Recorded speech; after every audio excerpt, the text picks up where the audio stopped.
तो गाइज आप लोगों ने कभी ना कभी ये तो जरूर सोचा होगा कि आखिर ऐसी कौन सी चीज है जिसको इस्तेमाल करके और जिसको समझकर एक रिच माइंडसेट वाला पीपल डे बाय डे काफ़ी ज़्यादा रिच होते जाता है और एक पुअर और मिडिल क्लास पीपल को ये पता भी नहीं चलता है।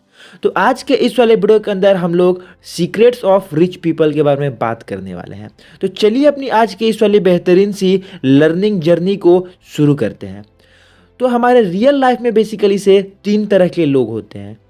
नंबर वन, एक जिन्हें लगता है कि वो अपनी लाइफ के अंदर कभी भी सेविंग से अमीर नहीं बन सकते। वो अमीर तभी बन सकते हैं जब उनकी कोई लॉटरी लग जाए। लेकिन ये साइंटिफिकली भी प्रूफ हो चुका है कि जो लोग लॉटरी में अमीर बनते हैं वो 5 से 10 सालों के अंदर जो अपनी स्थिति में थे उससे भी ज़्यादा गरीब हो जाते हैं, क्योंकि वे लोग अपने पैसे को मेंटेन ही नहीं कर पाते और वो पैसों की साइकोलॉजी को समझ ही नहीं पाते हैं। तो सेकंड कैटेगरी में हमारे लोग आते हैं, उन्हें लगता है कि वे अपनी लाइफ के अंदर सेविंग करके अमीर बन सकते हैं और वे सेविंग करते हैं। और तीसरे कैटेगरी में वे लोग आते हैं जिन्हें लगता है कि उन्हें सेविंग करने की कोई ज़रूरत ही नहीं है। मुझे पता है कि आप लोग थर्ड कैटेगरी के अंदर बिल्कुल भी नहीं आते होंगे। Rich people always try to purchase assets. इसका मतलब है कि जो रिच माइंडसेट वाले व्यक्ति होते हैं वे सबसे पहले अपने लिए एसेट्स क्रिएट करते हैं, उसके बाद ही अपने लिए लाइबिलिटीज़ को एक्वायर करते हैं। जिन लोगों को नहीं पता मैं बता देता हूँ कि एसेट्स हर वो एक चीज़ होती है जो आपकी जेब के अंदर पैसे लाकर डालती है, अकॉर्डिंग टू रॉबर्ट कियोसाकी। और लाइबिलिटी हर वो एक चीज़ है जो आपकी जेब से पैसे को बाहर लेकर जाती है। तो चलिए हम लोग एसेट्स एंड लाइबिलिटी को एक काफ़ी अच्छे एग्जाम्पल की मदद से समझते हैं। तो रोहन और सोहन दो दोस्त हैं। उन दोनों के पास 10-10 लाख रुपए है। रोहन अपने 10 लाख रुपए से अपनी ड्रीम कार को परचेज कर लेता है और उसके अंदर वो काफ़ी सारे एक्सपेंसेस भी करता है। जैसे कि आप लोगों को पता होगा कि अगर हम कोई भी कार खरीदते हैं तो उसमें हमें फ्यूल एक्सपेंसेस, देन उसके मेंटेनेंस में काफ़ी सारे एक्सपेंसेस को करना पड़ता है। यानी कि ये कार आपकी जेब से पैसे को बाहर लेकर जा रही है और इसके बदले आपको कोई भी यहाँ पर इंटरेस्ट या फिर कुछ भी नहीं मिल रहा है। तो ये आपके लिए एक तरह से लाइबिलिटी का वर्क करेगी। लेकिन अगर आप यही कार को रेंट पर देने लगो तो वो आपके लिए एक एसेट्स का वर्क कर सकती है। और सोहन ये अपने 10 लाख रुपए को म्यूचुअल फंड के अंदर इन्वेस्ट कर देता है। एट द रेट 10% उसे इंटरेस्ट मिलता है, जिससे उसकी ओवरऑल वेल्थ काफ़ी ज़्यादा इंक्रीज होती है।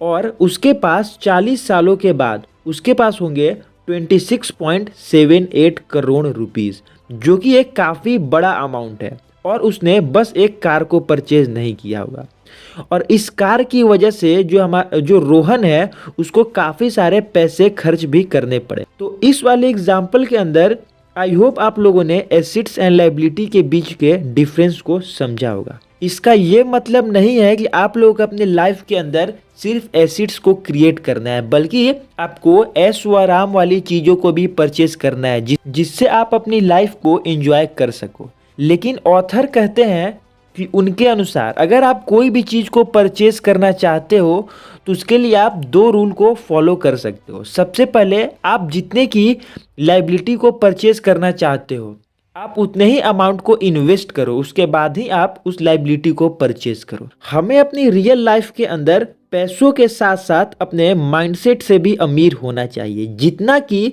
आपको पैसों के मामले में अमीर होना जरूरी है, उससे कई गुना ज़्यादा आपको अपनी माइंडसेट से अमीर होना चाहिए। क्योंकि अगर आपकी पुअर मेंटेलिटी और पुअर माइंडसेट रहेगा तो आप रिच बन के भी कुछ नहीं कर सकते।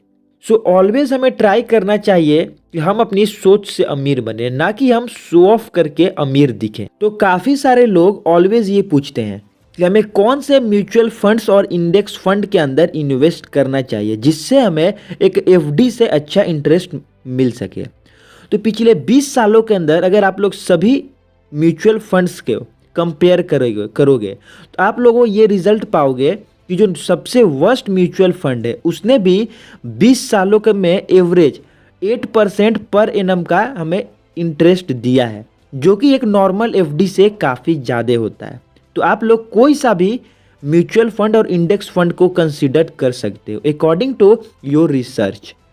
तो चलिए अब हम लोग बात कर लेते हैं अपने नेक्स्ट पॉइंट के बारे में। तो हमें ऑलवेज ट्राई करना चाहिए कि हम अपने आसपास यानी कि हम उन लोगों के साथ रहें जिनकी नॉर्मल इनकम काफ़ी ज़्यादा है और जो एक रिच माइंडसेट वाले पीपल है। क्योंकि ये एक रिसर्च में पता चला है कि अगर आप उन लोगों के साथ रहते हो जिनकी एवरेज सैलरी 20 से 25 हज़ार है, तो ये लगभग 90% है कि आपकी भी जो एवरेज सैलरी होगी वो भी 20 से 25 हज़ार ही होगी। और अगर आप लोग कुछ ऐसे ग्रुप्स के साथ रहते हो जिनकी इनकम 2 से 3 लाख है, तो हाई पॉसिबिलिटीज़ है कि आपकी भी इनकम उनके कंपेयर में होगी। तो ऑलवेज हमें ट्राई करना चाहिए कि हम अब रिच माइंडसेट वाले व्यक्तियों के साथ रहे और हमें पुअर माइंडसेट वाले पीपल को अवॉइड करना चाहिए। द ऑटोमेटिक मिलीनियर बुक के अंदर ऑथर ने एक कहानी बताई है जिसको हर एक मिडिल क्लास और एक पुअर मेंटेलिटी वाले पीपल को सुनना चाहिए, जिन्हें लगता है कि वो लो इनकम के साथ कभी भी रिच नहीं बन सकते। तो ऑथर ने बेसिकली से इस बुक के अंदर एक अमेरिकन कपल की स्टोरी को बताया है कि एक बार एक अमेरिकन कपल उनके पास फाइनेंशियल एडवाइस लेने आता है और वे उन्हें बताता है कि उसकी जो एवरेज सैलरी है वो अप्रॉक्स $30,000 है पर एनम, जो कि अमेरिका के अनुसार लगभग एक नॉर्मल कपल की सैलरी से अप्रॉक्स 40% कम थी। उसके बावजूद भी उन्होंने अपने लिए एक घर लिया था, साथ ही साथ उन्होंने और भी काफ़ी सारी इन्वेस्टमेंट कर रखी थी और काफ़ी सारी रेंटल प्रॉपर्टीज़ को भी क्रिएट कर रखा था। तो ऑथर को इस पर बिल्कुल भी विश्वास नहीं हुआ। फिर उन लोगों ने सारे डॉक्यूमेंट्स दिखाए, उसके बाद ऑथर को ये पता चला। तो वे लगा, अब आप लोग भी यही सोच रहे होंगे कि इतनी कम सैलरी के अंदर कोई व्यक्ति फाइनेंशियली फ्री कैसे हो सकता है। तो इसका बस एक ही रास्ता है, वो है आप लोगों को सबसे पहले खुद को पे करना होगा, यानी कि फर्स्ट पे योर सेल्फ। यानी कि जैसे ही आपको इनकम मिलती है आपको सबसे पहले अपने लिए पे करना है, यानी कि आपको सबसे पहले खुद के लिए सेविंग और इन्वेस्टमेंट करना है। उसके बाद ही आप लोगों को अदर एक्सपेंसेस को करना है। अगर आप लोग भी अपनी लाइफ के अंदर फाइनेंशियली फ्री होना चाहते हो और अपनी अर्ली 20s के अंदर रिटायर होना चाहते हो, तो उसके लिए आप लोगों को सबसे पहले कंटिन्यूअसली सेविंग और इन्वेस्टमेंट प्रोसेस में इन्वॉल्व होना पड़ेगा। काफ़ी सारे लोगों को रिटायरमेंट का मतलब नहीं पता होगा। काफ़ी सारे लोगों को लगता है कि रिटायरमेंट का मतलब होता है कि बस आप कोई भी काम नहीं कर रहे हो और आप बस एंजॉय कर रहे हो। इसका ये मतलब नहीं होता है, बल्कि रिटायरमेंट का मतलब ये होता है कि आपको जो चीज़ करने की इच्छा नहीं है आप वो नहीं कर रहे हो। यानी कि काफ़ी सारे लोगों को 9 to 5 जॉब करना पसंद नहीं होता है, लेकिन उन्हें करना पड़ता है क्योंकि उनके पास कोई और ऑप्शन नहीं होता है। तो रिटायरमेंट का मतलब है कि आप अपनी 9 to 5 की जॉब को छोड़कर आपको जो चीज़ में मन लगे और आपको जो भी करने की इच्छा हो आप वो वर्क करें, उसको हम लोग एक रिटायरमेंट बोल सकते हो। तो आई होप आप लोगों को आज की ये वाली वीडियो काफ़ी ज़्यादा इन्फॉर्मेटिव लगी होगी। तो आज के इस वाली वीडियो के अंदर बेसिकली से हमने बात की कि रियल लाइफ के अंदर 3 तरह के लोग होते हैं। नंबर 1, जिन्हें लगता है कि वे अपने लाइफ के अंदर कभी भी अमीर नहीं बन सकते हैं सेविंग से।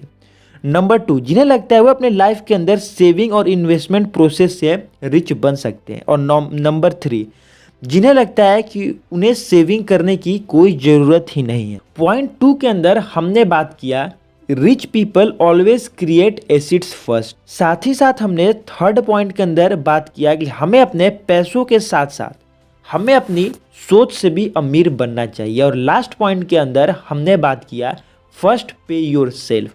तो आई होप आज की ये वाली वीडियो आप लोगों को काफ़ी ज़्यादा इन्फॉर्मेटिव लगी होगी। तो मिलते हैं हम लोग अब किसी नेक्स्ट वीडियो के अंदर किसी न्यू टॉपिक के साथ। तब तक के लिए कीप लर्निंग, कीप ग्रोइंग।